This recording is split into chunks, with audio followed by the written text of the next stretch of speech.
Hey, what's up, folks? Welcome back to On Texas Football. I'm lifetime Longhorn Rod Babers, joined by one of my closest friends, actually, in the world. He is my buddy, Matt Butler. He is a fantasy football guru. You can reach him via Twitter at Butler in Austin. And this is the first official inaugural fantasy football show, our Underdog Fantasy Football show here on Texas Football. And I brought in the best fantasy football mind I know to help me do it. What's going on, Matt? How you doing, brother?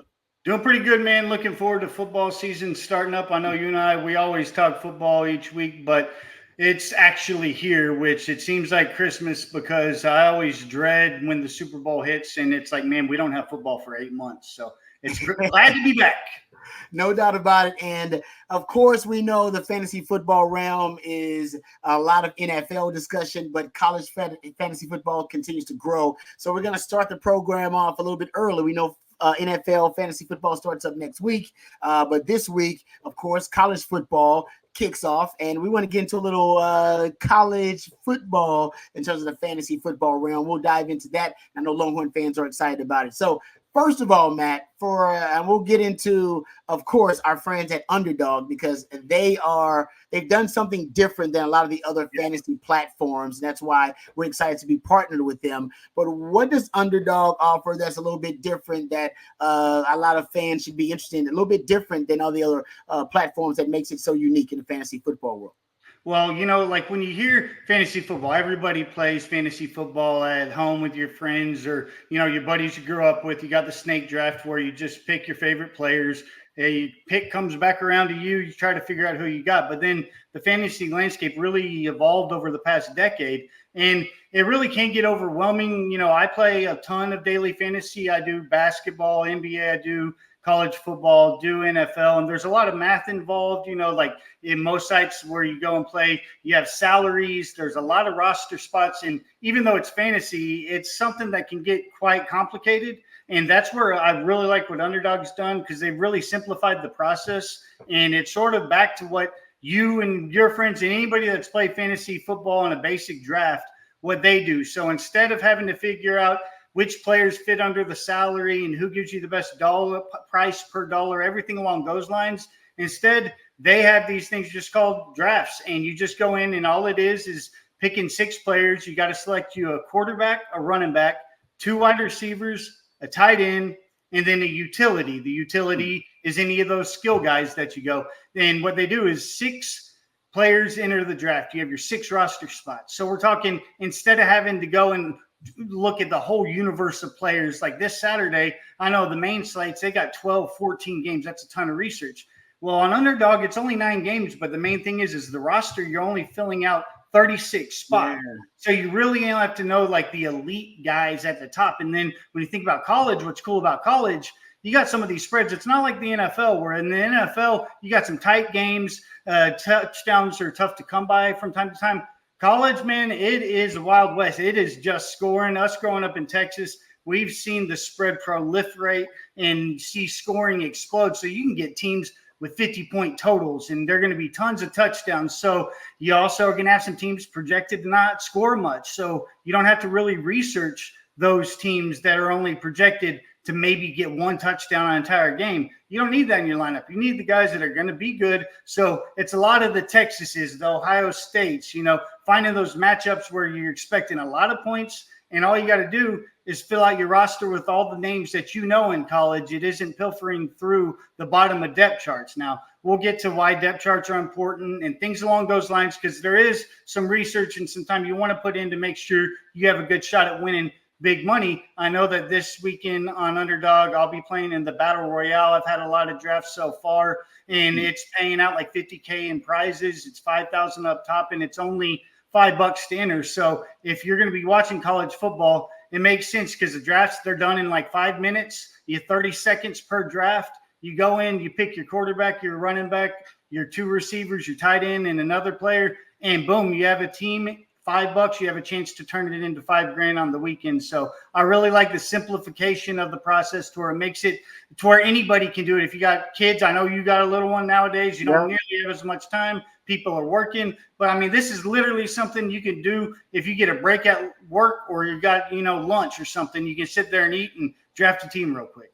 No, and that's actually true because I got the app right now. I downloaded the app actually yesterday because I represent the amateur here. I mean, I've done some fantasy things, but in terms of what Underdog offers, a lot of the daily fantasy options, the higher lowers, which we'll get to, it does allow you to kind of just kind of dabble in it if you would like to, right? Dip the toe in if you want to. If you want to go all in, you can. But that's kind of what I like about the Underdog option. So we'll get into some of the details and the strategy here for those who are amateurs like me. Trust me, it's Underdog they're the spot for you. And if you are obviously a Renaissance man, a connoisseur of the fantasy realm, like my man Matt here, it's also the place for you. And we'll get into why that's the case. But real quick, get in the game.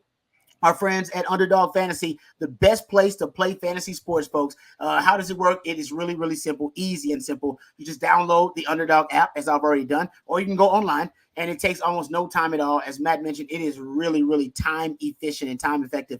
You can play the pick'em games. I can make my picks really quickly, submit an entry. Less than 60, 90 seconds sometimes it will take me. Or I can go deep dive in and go down a rabbit hole and make up to 8 picks in one single entry. It doesn't matter, but either way, I can win up to 325 times my money. And that's what really matters when it comes to Underdog Fantasy. Underdog adds a ton of excitement to your sports viewing experience, no matter what sport it is, because they offer fantasy for all sports. But of course, we're talking about football here, which is personal to me, and I love it. And that's the best part, folks. You can also watch your progress and update in real time, and so you can see how well you're doing. Hopefully, you're doing well. Go to underdogfantasy.com because right now they're offering a great promo right now. Use the promo code ONTexas. That's ONTexas. For a first deposit offer up to $1,000 in bonus cash and a free pick. That's right, plus a free pick there. They also are offering an additional site-wide Travis Kelce free pick. They can take advantage of that up until the NFL kicks off and their NFL weekend kicks off. So again, underdogfantasy.com. Use the promo code ONTexas right now for a first deposit offer of up to $1,000. And you can get those 2 free picks, actually, if you count that Travis Kelce pick. So with Underdog Fantasy, they're already hooking you up before you even participate in their great fantasy competition. So Underdog Fantasy, our choice and the choice for daily fantasy. All right, man, let's get right to it. I want to dive into, first of all, how the scoring system works. Let's dive into some of the logistics for the folks who may be unfamiliar and why the strategy that you're going to deploy here works so well in Underdog specifically. Yep. Well, everybody knows your standard scoring system these days with fantasy football. It's every 10 yards you get a point. So every yard is 0.1 for receiving and rushing. You get your 6 points for a touchdown. Then if throwing the ball, passing TDs are only worth 4. And then passing yards, you get a point every 25 yards. So then the only other thing added in on Underdog, it's not PPR, it's half PPR. So every single reception somebody gets, you get an additional half a point. So that's like adding half a yard to, or what would be, half a point would be 5 yards or say 12.5 passing yards. So every time you get a reception for a running back, it's really worthy. It's why you can end up having some of those offenses that you want to target. It helps. Not a full PPR, so you don't have to focus solely on the passing game. You still want to get volume of touches. You want to accumulate yards. But pass catchers are a way that you can add on an extra one. It's something we were talking about beforehand, a way that you always want to say correlate your lineups, especially if you're playing in something like the Battle Royale where you have 11,000 people inside there. You want to get your quarterback on his situation. You want to have his receivers because the receiver outscores the running back the quarterback on every single completion. Yeah. So if you go out there and you get a 10-yard completion, you get a full point. Well, that's just 0.4 for the quarterback. Then you get the additional half a point for the reception. So you're talking on that 10-yard completion, your quarterback got 0.4, but then you ended up getting 1.5 for your receiver. So it really works, especially if you can find those areas where there's a high target share. Like a guy like Horton, when you have those high target shares, those are the guys that you really want to focus on each team. Like I know that wide receiver going really high in drafts is Restrepo from Miami. Yeah, Miami. year, he had like a 29% target share. So finding those receivers that are going to get that high target share, that's something that's really a decent priority. But also those pass catching backs. It's why Sark's offense is great. It's why Jaden Blue. Yeah. Now, if you're looking at average draft position, Jaden Blue is going to go number 1 or 2 in all the drafts. Quinn is going in the top 3 of all the drafts. I got him at 5th overall in one of them, but the average draft position last I saw for Quinn is 3.3. Wow. And on Jones for Virginia Tech is 3.6. So Quinn's the number 1 quarterback this weekend in the Battle Royale in the 9-game slate. And of all the running backs, Jaden Blue, his average draft position is 2, where Quinshon Judkins from Ohio State's at 4, Trevion Henderson's at 6.4, and Tootin from Virginia Tech, they're playing Vandy. They're going to put up points. They also run the ball a lot. He's around 10. So right now, everybody out there is going to be drafting Longhorns. So if you're going to get the benefit of getting that top pick, yeah, I'd probably be picking in Blue. I haven't got Blue yet in a lineup because I haven't been able to get a number 1 overall pick in the 5 that I took. So I've been packing that Texas passing game a lot, but I'm going to be joining a couple more because I think Jaden Blue's going to have a big day. That's what I love about fantasy football is the correlation. It really does kind of connect to actual real football. So you're basically saying passing game more valuable than the running game. Running backs who can catch out of the backfield in addition to their running ability, that's more valuable too. And stay away from leagues and stay away from teams and even conferences where they run the football exclusively. Basically, the old Big Ten. Stay away from the old Big Ten. Other than Ohio State and Purdue, you can ignore almost the whole old Big Ten, and you can focus on the Big 12. The Pac-12 is great. Like the SEC we grew up in was not a good fun fantasy league. Nowadays, SEC's evolved. You can see a lot of throwing. Like there's some good themes to target. The ACC's starting to act like it's the Big 12 a lot more than it was back in the day. But yeah, you're right. So no Iowa. That's a big in fantasy. That's a rule. No Iowa. And I've banned myself from PJ Fleck. I don't want Minnesota. I don't like him. But let's get to how you decide what games to target. You talked about the personnel here and why you target certain players who are in certain schemes with certain football cultures. How you decide what games that you're picking these players from particularly too. Well, since we've been talking about passing, and you like the passing because of the fact that you get the points per reception or a half a point on underdog per reception. Do you consider the matchup of the defense at all? Yeah, matchup for the defense, it does help a ton. And that's something that you definitely can start searching into and finding, like, say, the funnel defenses. Like Texas last year was a good funnel defense to the passing game. Whenever you face Texas, their run defense was so good that, it's crazy. If you look at EPA per play, Texas last year, when you adjust for strength, according to collegefootballgraphs.com, they were the 9th best pass defense per play on EPA.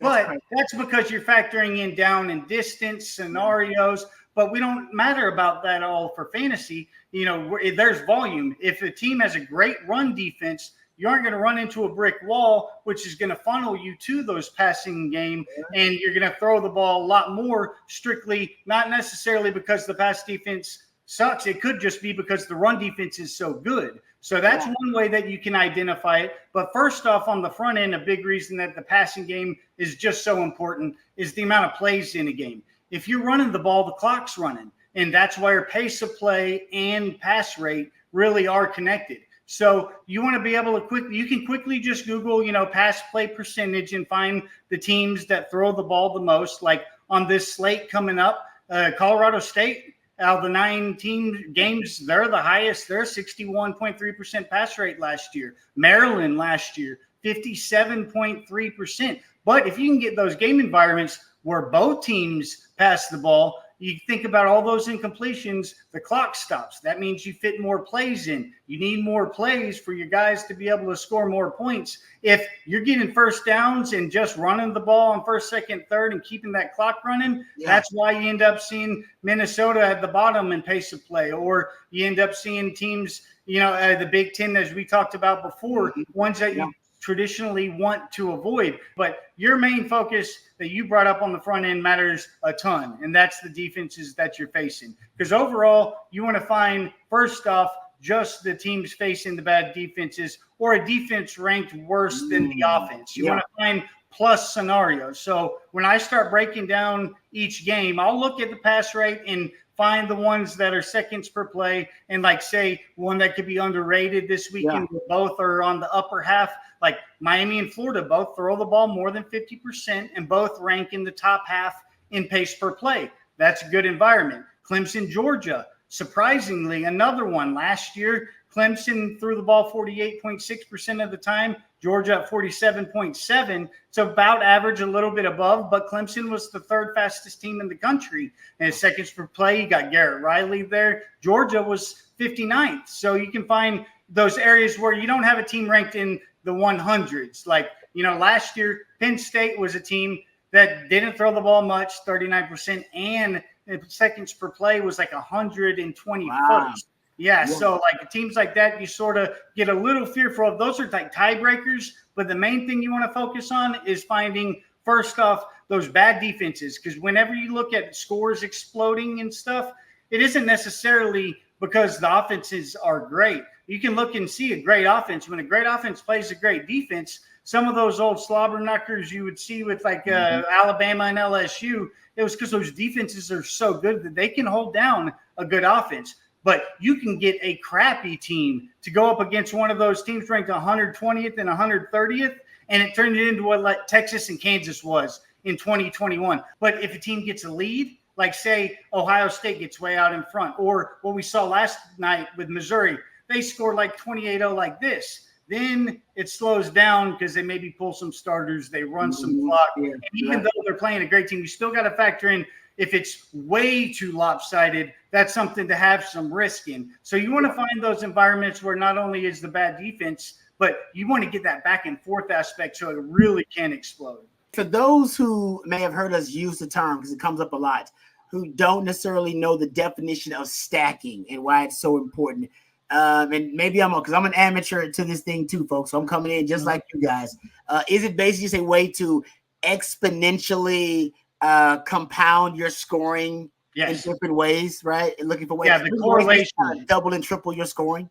Yeah, and there's sort of two types of stacking in fantasy that we'll talk about. Well, I just mentioned game stacks. If you can identify like maybe that one or two game that could have the blowout potential, like the back in the day, the best game stack you could ever envision would have been Mahomes versus Baker Mayfield. Like if you go that, you win all the money. Yeah. Like if you just have that and stack it up, you win all the money because like those games explode. So finding those scenarios, those things are big, but it also is key in quarterback drafting. Like you want to correlate your quarterback to your receivers. Now you can also correlate with your pass catchers and running backs because some have a high target share. So it isn't just to the receivers and to the tight ends, but it also can correlate with the running backs. It's just not as many offenses. You got to know how the quarterback disperses. Now Sark's one where you can count them inside that group. And the main point is the pass catcher is going to outscore the quarterback on every play. So if you're already drafting a quarterback that you like and you need your quarterback to hit his upside, if he's not a running quarterback, and you'll hear this term a lot, it's a fantasy term, it'll probably make you smile, but you can run your quarterbacks naked. And naked means by themselves if they're a running quarterback. You don't have to put them with your receivers. You just have your quarterback, but that's where Drones by himself is a good play this weekend. The freshman Raiola in Nebraska, I drafted him in one of my drafts. I ended up having to go and take all my skill guys at the top, and I needed a low quarterback. I didn't have Drones or Quinn in the Battle Royale. So I knew that Raiola is like when you start to look, especially the way that these drafts work, you see who else is drafted as you're drafting. So the other five teams, if they've all selected their quarterback already, you don't have to pick that position. Wait till the last round because there's no Ross bench spots. So you have to pay attention to what your opponents are doing while you are drafting. And once I noticed everybody else has already picked their quarterback, I was like, I don't need to rush. I'm going to pick that sixth. I had picked tight ends sixth all the time up to that point because the tight ends are projected to score the least of all the players in the field this weekend. So normally you're taking tight ends at 6th, but you can also just look at the field that you're playing. And when I was like, okay, well, they're playing UT El Paso, they're going to get a ton of points. It's a freshman. Even if it's a blowout, he may stay out there only because he's a freshman to get reps and things along those lines. So I was like, I think it's worth taking the risk on him because he's a guy that can run. And I didn't worry that I didn't have any Nebraska pass catchers. They already are a team with Matt Rule are going to run the ball a lot. So you can find those scenarios where you don't need to stack your quarterback. But traditional quarterbacks that are throwing, you want the pass catcher because not only are they going to outscore them on a 2.5-to-1 ratio in the yards, but they're going to get it an additional half a point every reception. So getting at least one pass catcher. I have one team where I just loaded up on the Texas wide receivers and had if Jaden Blue doesn't do well because I haven't been able to draft him yet, my thinking on my Quinn team was, well, I need Jaden Blue to not explode. If he has a big game, Quinn's probably not going to have a big game. But I'm drafting this specific team around the scenario that Quinn is having a big game. Therefore, I went a little over aggressive and I took Bond 8th overall, Cook 20th overall, and Silas Bolden 29th overall. That's nice. Like, if Quinn goes like he did in the Okie State game and throws for 400 yards and 4 touchdowns, then you're going to be in the money and you get that straight correlation and can overjump because nobody else is probably going to have that combo. Okay, so you kind of got into the players. Any other nuggets or notes about the players specifically? Because I actually, and I'm a novice here, I'm an amateur, but I've been on the Underdog app a little bit, and I got something I think for those amateurs out there who just want to dabble in it, stick a toe into the fantasy realm. There's a really cool kind of I would say it's almost a Cliff Notes version of a lot of this fantasy stuff that I want to get to. But any other last nuggets for the people about the way you choose the players specifically? Yeah, I understand. At least just checking, possible injuries. You want to make sure your guys are playing that weekend. It is sort of, with these drafts, we're ahead of time. Now, the Big Ten, when they get in conference, actually does have injury reports. You don't SEC does too.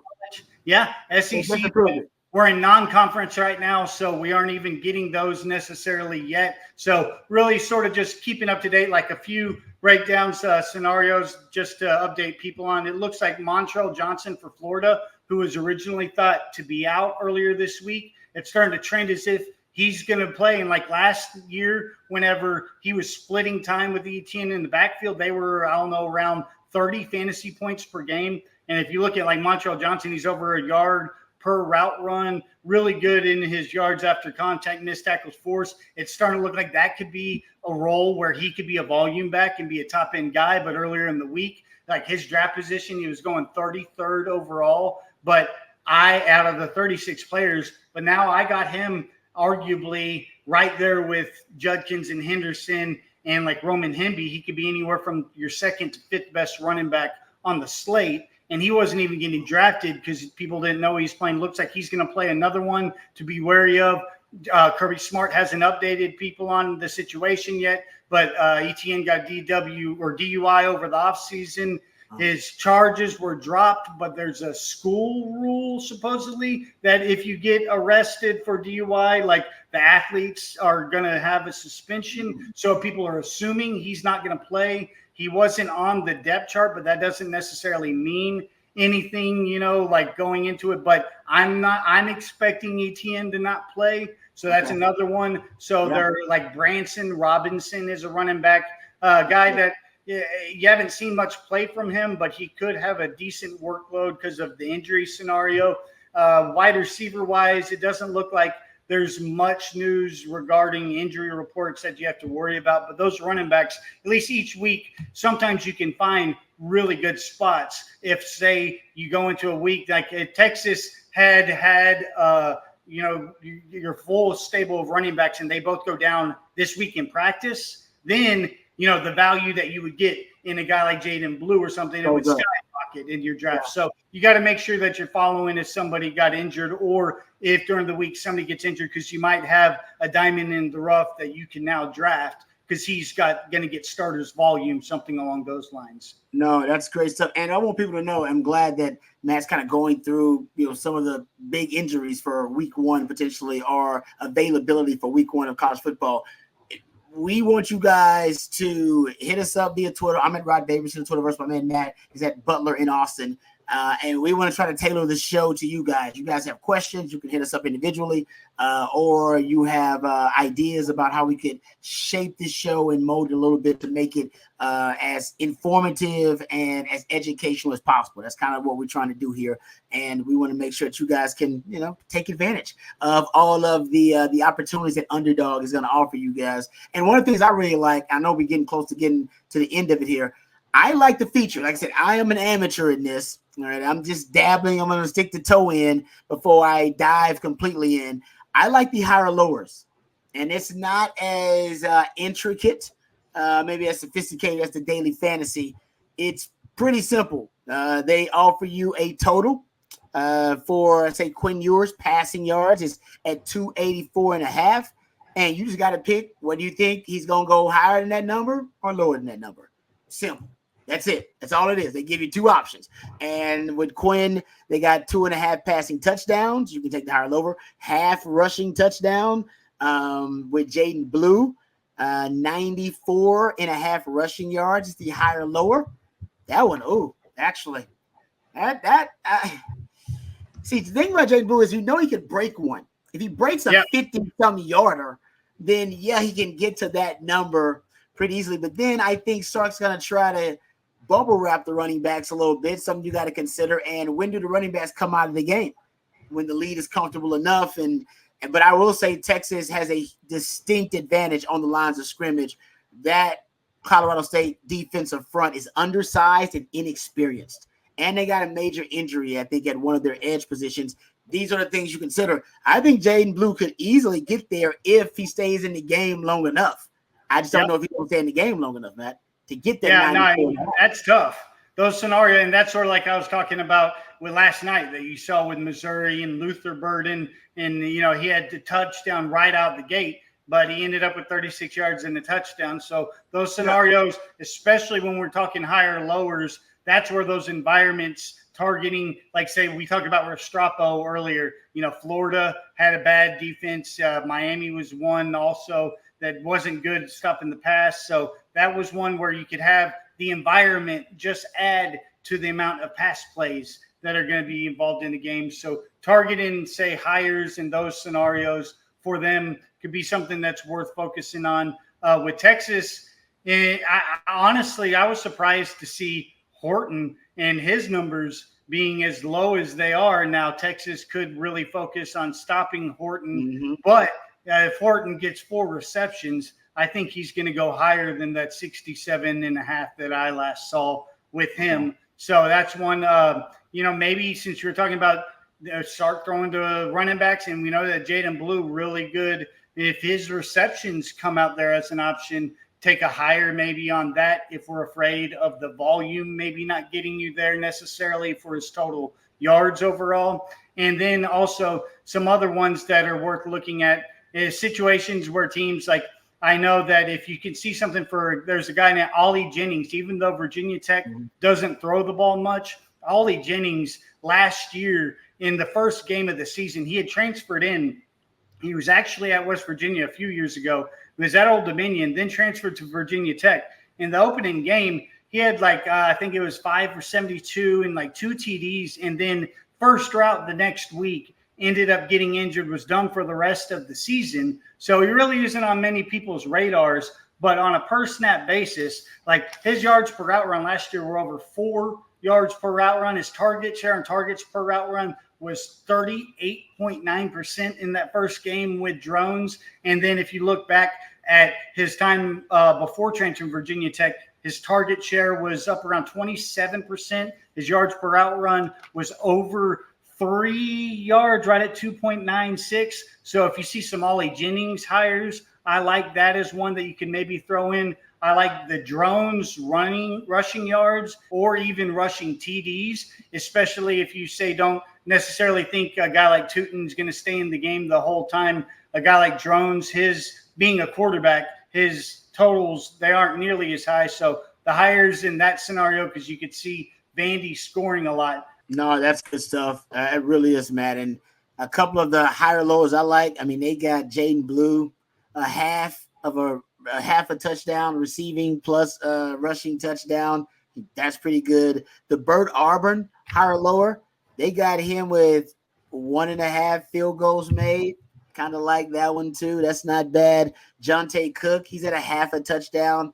I'd take higher on that one. So I think they got some good higher lowers there for the Longhorn fans if you're interested in looking at some of your Longhorn players and how they may perform. So check it out. It's Underdog Fantasy, folks, and really excited about the partnership with our friends at Underdog Fantasy. Get in the game. Football season finally here, and Underdog Fantasy is the best place to play fantasy sports, and it works really easy, and it's really simple. Just download the Underdog app like I have, or go online, and it takes almost no time at all. It's really simple. We just explained a lot of it, but you can play their pick 'em, and I can make picks, and so can you in no time at all. Take you 60 to 90 seconds to make those picks if you have the app, or you can take your time, go deep down the rabbit hole like my man Matt does a lot of the time, dig even deeper, make up to 8 picks in one single entry, win up to 325 times what your money that you invested. So Underdog adds a ton of excitement to your sports viewing experience, especially for football, which is personally why I'm a big fan. And the best part is that you can watch your progress update in real time. And right now they're offering you a hell of an offer. Go to UnderdogFantasy.com, use the promo code ONTexas for a first deposit offer up to $1,000 in bonus cash plus a free pick. They also have an additional site-wide Travis Kelce free pick that you'll be able to take advantage of up until next week's NFL kickoff. And again, UnderdogFantasy.com, use the promo code ONTexas right now for a first deposit offer up to $1,000 and 2 free picks if you count the Travis Kelce free pick. That's Underdog Fantasy, our choice and the choice for daily fantasy. All right. Thank you, Matt, for the knowledge and the time, man. We're going to do it again next week. We'll be focusing on college and NFL next week because we start the NFL kickoff. So I appreciate the knowledge, and I'm going to see how much winning I can do on this Underdog Fantasy app, because I'm going to use all the info you just gave me because I was writing it down, taking notes. All right. I'm going to go pick my teams right now, getting ready to do it. In addition to my higher lowers. And please, guys out there listening and watching, help us build this thing. We're really excited about our partnership with Underdog Fantasy, and we're trying to make the show tailor-made to you, all right? We want to give you as much information, as much education as we can so you can win as much as possible. That's the whole point here. And Matt, any last words for the people, brother, before we end this thing? I think it's worth mentioning, if we're talking higher lowers, the way that they're geared in the numbers, statistically, the lowers are the ones that you want to try to identify. The public goes after the hires, but you're going to go, and if you just look at what the numbers and what people say, right now I'm looking at some of the best options for the day, and across WNBA to college football, inside the top 10, I found 1 higher and 9 were lowers. So you also may want to gear your mind if you're trying to win the most. Now, you can find the ones where they got it wrong because the books don't always get it right. And these fantasy sites, they don't always get it right. But at least if you're looking higher lowers, statistically speaking, the lowers pay out. I like that. See, there you go. You're only going to find nuggets and info like that from my man, Matt Butler.